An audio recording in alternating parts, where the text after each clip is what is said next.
Magtatapos na nga ba ang giyera sa pagitan ng Israel at ng Hamas? Umaabot na sa mga 8 buwan ang conflict sa dalawang panig na ito.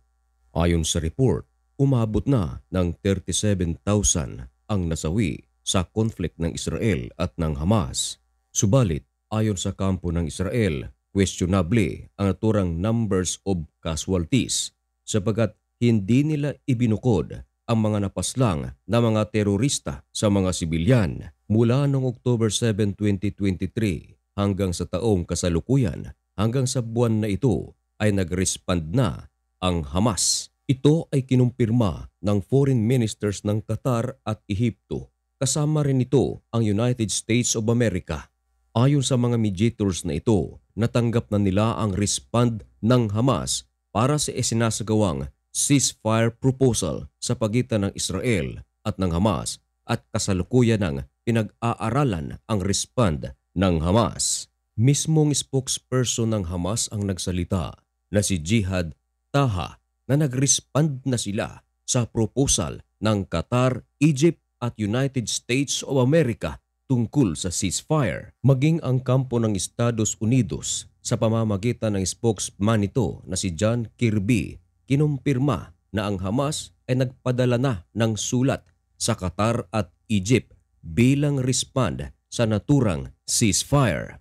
Subalit ang Hamas ay nag-e-expect ng changes o pagbabago sa naturang proposals sapagkat sa naturang proposals na nireplyan ng kampo ng Hamas, nakasaad rito ang mga sumusunod. Nakasaad dito ang ceasefire at kasama na rin na iwi-withdraw ng Israeli forces ang kanilang mga sundalo na nasa Gaza, kasama na ang mga tangke nito. Kasama ring nakalahad ang reconstruction ng Gaza.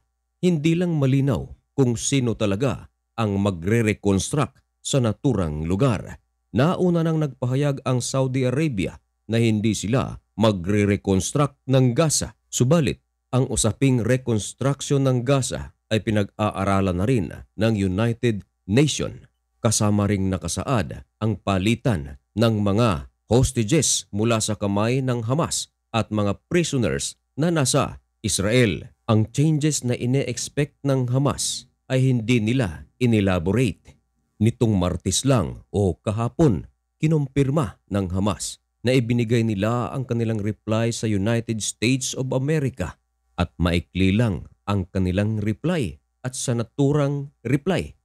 Tila sumasang-ayon ang Hamas sa proposal na ibinibigay ng United States of America. Subalit, kahit na ito ay tila sumasang-ayon sa proposal ng United States of America, naghahangad pa rin ang kampo ng Hamas na merong pagbabago sa naturang proposals at nagpahayag ng pagkabahala ang kampo ng mga Hamas officials dahil kahit na tila sumasang-ayon ang Hamas sa proposals na ipinalabas ng United States of America, ang kanilang ikinababahala kung tutuparin daw ba ng Israel ang proposals na ito. Kung baga, lumalabas na parang walang tiwala ang Hamas sa Israel. Ang partikular na ikinababahala ng kampo ng Hamas kung tutuparin ba ng Israel ang permanent end of fighting at ang pangalawa ay kung tutuparin daw ba ng Israel ang full withdrawal of Israeli forces from Gaza at ang pangatlo ay ang pagre-release ng mga prisoners nito. Ang mga bagay na ito ay ikinababahala ng Hamas. Ayon sa kampo ng Hamas, ang kanilang pinagbabasihan ay ang mga pahayag ng Prime Minister ng Israel na si Benjamin Netanyahu dahil kahit nagsalita na raw ang United States of America na tinatanggap ng Israel ang mga proposals na ito, ay meron pa ring mga conflicting signals o mga pahayag si Benjamin Netanyahu na hindi natutuwa ang Hamas. Ayon kasi kay Benjamin Netanyahu, hindi raw sila hihinto hanggang sa makamit nila ang kanilang goal at ang goal na ito ay ubusin ang Hamas. Ito ang nais na ma-achieve ni Benjamin Netanyahu at ito naman ang hindi kinatutuwa ng kampo ng Hamas. Marami tuloy ang nagsasabi, bakit kasi inatake nyo ang Israel noong October 7, 2023? Meron ding mga nagsasabi, bakit nyo kasi inunahan ang Israel? hanggang sa gumanti ito, kayo ngayon ang naiipit. Meron ding mga nagsasabi na hindi lang October 7 nagsimula ang conflict ng Israel at ng Hamas. Oo, totoo nga't meron na silang matagal na hidwaan. Subalit kung hindi lang sana inatake ng Hamas ang Israel noong October 7, marami ang mga naniniwala na walang giyera ngayon in the region. Sapagkat can you imagine 1,200 na mga Hudyo ang namatay dahil sa ginawang pag-atake ng Hamas sa Israel. Sino ba namang leader ang mananahimik sa ganitong sitwasyon?